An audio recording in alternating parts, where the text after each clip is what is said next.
Кеңес одағына батыстан Германия қауіп төндірді. Ол ақш, Ұлыбритания және Францияның едәуір қаржылық қолдауы мен немқұрайлылығының арқасында әскери қуатын белсенді түрде арттырды.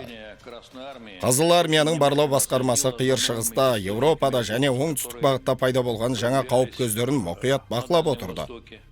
1930 жылдардың ортасында ең үлкен алаңдаушылықты Германия туғызды.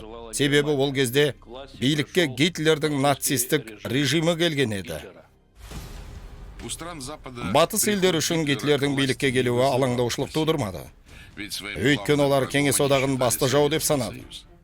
Ұзақ мерзімді перспективада Франция, Ұлыбритания, Жапония және ақш үкіметтері неміс нацизмінің империалистік ұмтылыстарын шығысқа, кеңес мемлекетіне бағыттайды деп үміттенді.